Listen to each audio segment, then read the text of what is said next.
नाम लिए उन्होंने, हुमायूं अख्तर से लेके दूसरे तमाम लोग, Shah Mahmood and company. Sir Babar Awan, sorry मैं ऐड लुकमा दे दूं आपको कि सिर्फ बाबर अवान साहब का ही चेक कीजिए पिछले 4 महीनों में कितनी दफा मिले हैं बाबर अवान साहब जाके, और ये सारे लोग कोई उसको पिछले कमरे में जाके नहीं मिले, फुल कमीशन मिला है। So it's a public record. आपको मिले तो हलाल, मुझे मिले तो हराम। साडा कुत्ता कुत्ता, ताडा कुत्ता टॉमी। ज़ैगम खान। फौजिया ने बहुत ही अच्छी बात की और बिल्कुल ठीक कहा। देखिए इमरान खान साहब का जो तरीका है आज से नहीं बहुत पहले से, कि वो ऑफेंसिव डिफेंस करते हैं और जिस पॉइंट पर वीक होते हैं वहीं पर वो मोर्चा लगाते हैं। आपको बार बार इसकी एग्जांपल्स मिलेंगी कहाँ वीक है। उनकी पूरी लाइफ देखें, उन पे सबसे बड़ा एतराज आ सकता था मजहबी जमातों की तरफ से, उनके अखलाक पे, उनके किरदार पे, उनके माजी पे, उनके वेस्टर्न लाइफ स्टाइल पे, सब चीज़ों पे। उन्होंने मजहब का वो मोर्चा संभाला कि आप अंदाज़ा लगाइए कि टीटीपी वालों ने मौलाना फजलुर रहमान पर हमले किए, उनको नहीं उधर घुसने दिया। काजी हुसैन अहमद पे हमले किए, उन्होंने देवबंदी आलिमों को, मुफ्तियों को खड़का दिया। बंदा उन्हें कौन पसंद था? इमरान खान। वाह, ऐसी एक्सट्रीम राइट इन्होंने पोजीशन ली कि जेयूआई का वोट छीन लिया इन्होंने। और अब मामला यहां तक आ पहुंचा है कि जो उनके साथ नहीं है वो क्या है? मुशरिक है जी, वो मुशरिक है। इसी तरीके से आप देखिए कि जो उनके वेस्टर्न लिंक्स हैं, उनकी जो फैमिली है, मैं ये बात उस तरीके से नहीं करना चाहता, किसी की फैमिली में जाना मैं पसंद नहीं करता, लेकिन उनकी एक वीकनेस तो है ना। जैसे हम सब का फैमिली बैकग्राउंड हमारी वीकनेस या स्ट्रेंथ होता है, हर कोई फैमिली पे प्ले करता है और उस लिहाज से एतराज़ भी किया जाता है। मरियम नवाज पे भी फैमिली बैकग्राउंड पे बात की जाती है और इसी तरीके से बिलावल पे भी बात की जाती है। अब उनका the family he is married into, वो वेस्टर्न मतलब अलीट का पार्ट है, जो टॉप अलीट होती है उसमें से है, और ज्यूइश ओरिजिन भी है उनका। सबसे ज्यादा गद्दारी की तलवार इन्होंने चलाई है, सबसे ज्यादा मुहब्बे वतन ये हैं। सबसे पहले दूसरों को हर तकरीर में कहते हैं कि इनके बच्चे बाहर हैं। देखिए सबसे कहेंगे, हर तकरीर में कहेंगे, क्या उन्हें मालूम नहीं है कि उनके बच्चे कहाँ हैं? भाई फेरू में रहते हैं या लंदन में रहते हैं, किस फैमिली में रहते हैं? वो तो कुर्बानी दी है ना ज़ैगम पाकिस्तान के लिए, आपके दिल में दर्द नहीं है बस। जी जी, देखिए बिल्कुल कुर्बानी दी। और किस तरीके लाड़काना के करीब एक गांव है, लाड़काना के करीब लड़े जी, वहां पर है। तो इसी तरीके से इदारों पर भी मुसलसल दबाव रखकर वो अपना एक फायदा लेते हैं। और हम देख रहे हैं कि खास तौर पर इलेक्शन कमीशन ऑफ पाकिस्तान जो है वो इस वक्त उनके टारगेट पर है, और वजह बड़ी जाहिर है, और वजह यही है कि इस वक्त वो दबाव में हैं अपने फॉरेन फंडिंग केस की वजह से। अब जो एफटी की रिपोर्ट है, अगर आप इसको पढ़कर देख लें थोड़ा सा, तो उसने तो मनी ट्रेल भी दे दी है जी। उसने तो ये भी बता दिया है। अब थोड़ा सा बैकग्राउंड में चले जाएं। देखिए फौजिया इसको मुझसे बेहतर जानती हैं कि इलेक्शन ऑर्डिनेंस 2002 क्या कहता है। वो कहता है कि सिर्फ पाकिस्तानी इंडिविजुअल से आप पैसे ले सकते हैं, पाकिस्तानी फर्द से, पाकिस्तानी कंपनी से नहीं ले सकते, गैर मुल्की फर्द से नहीं ले सकते, गैर मुल्की कंपनी से नहीं रखते, और गैर मुल्की गवर्नमेंट से लेना तो सारी दुनिया में सबसे बड़ा गुनाह कबीरा है। और ज़ैगम सिर्फ गैर मुल्की हुकूमत नहीं, गैर मुल्की हेड ऑफ स्टेट का वर्ड भी मौजूद है जी, हेड ऑफ स्टेट भी। तो अब यहाँ पे केस क्या है जी, कि एक गैर मुल्की कंपनी फंडिंग जमा कर रही है और भिजवा रही है, और गैर मुल्की कंपनी जमा कर रही है दूसरी गैर मुल्की कंपनियों से, दूसरी गैर मुल्की इंडिविजुअल से, और एक गैर मुल्की मिनिस्टर से, गवर्नमेंट से, उनसे। ठीक है जी। पहली चीज क्या हुई कि जो फॉरेन फंड जिस तरीके से जो ओरिजिन है वो इलीगल है, ब्लेटेंटली इलीगल है। उसके बाद जो पैसे भेजे गए हैं वो इस रिपोर्ट में भी आप देख लें।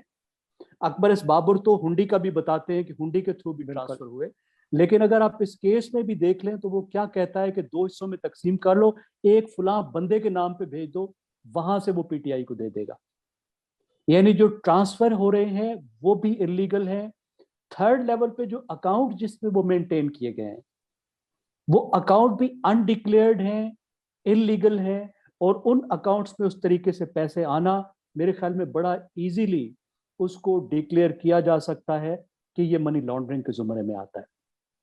और आखिर में क्या बात है जी, कि वही जो ऑर्डिनेंस कहता है कि आप हिसाब रखेंगे और हिसाब पेश करेंगे। ऑडिट में गलतियां हैं। अब मसला सिर्फ जो है वो सिर्फ फॉरेन फंडिंग केस और इलेक्शन कमीशन तक नहीं है। इलेक्शन कमीशन तो जब ये केस खोलेगा तो उसके बाद ये आला अदालतों में चला जाएगा और एग्जीक्यूटिव के पास चला जाएगा। फिर गवर्नमेंट ने डिसाइड करना है कि दूसरे कौन से लॉ अप्लाई होते हैं। मसला सिर्फ ये तो नहीं है जी कि पैसे पकड़े जाएंगे। इतनी बड़ी money laundering, millions of dollars की, बाहर से पैसे, इतना कुछ, इसमें तो बहुत सी क्रिमिनल केस भी खुल सकते हैं और बहुत बड़ी एक मुसीबत खोल सकते हैं। ह्यूज एम्बैरेसमेंट क्रिएट हो सकती है अगर ट्राई का ना हो, खास तौर पे अदलिया में।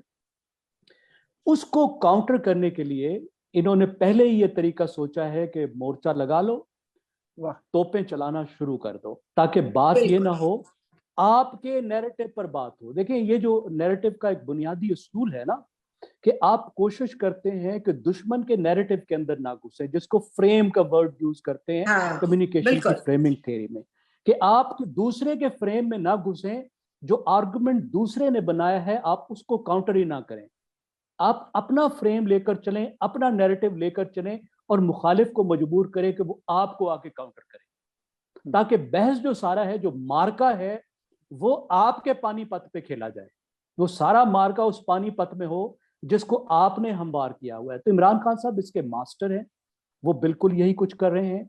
अब देखना ये है कि ये जो बाकी जमातें हैं जिन्हें बिल्कुल कोई सुर नहीं है, कम्युनिकेशन की कोई सुर नहीं है, जिनको कुछ नहीं पता कि कैसे कम्युनिकेट करना है, जिनको स्ट्रेटेजिक कम्युनिकेशन की सुर नहीं है, और मुझे तो लगता है कि इन्हें जो समाजी तब्दीली आई है और जो नए वोटर उभरे हैं, जो नई तब्दीलियां हैं माशरती, उसकी भी अंडरस्टैंडिंग इनको नहीं है। इन्हें पता नहीं है कि लोगों को किस तरह रीच करना है, क्या उनको मैसेज देना है, उनकी जुबान में कैसे बोलना है।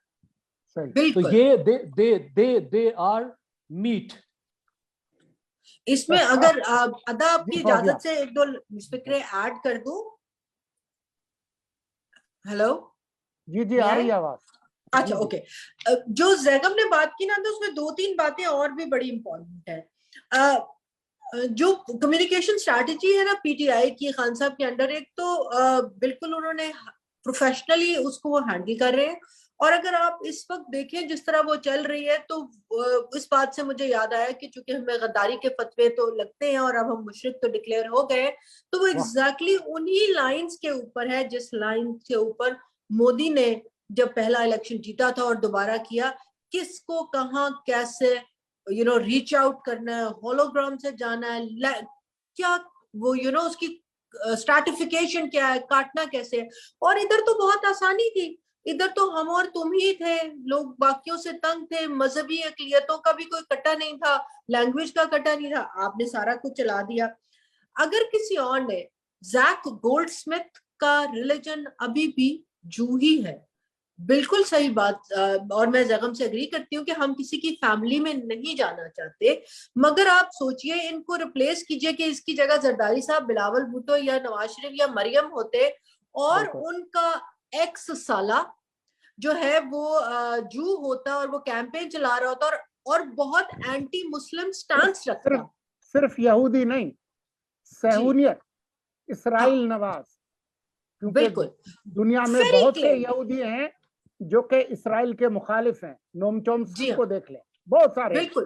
बिल्कुल। तो यहूदी होना और इसराइल नवाज या सहूनियत पसंद होना, ये दो बिल्कुल मुख्तलिफ किस्म की बातें हैं। बिल्कुल सही। और इमरान खान ने न सिर्फ जैक गोल्डस्मिथ जो डिक्लेयर्ड हैं कि इसराइल नवाज हैं और इस्लामोफोब हैं, उनकी मुहिम चलाई, न सिर्फ खुद चलाई बल्कि उनके जो बच्चे हैं होनहार, वो भी उस मुहिम में उनके साथ शामिल थे। ये एक एस्टेब्लिश्ड बात है।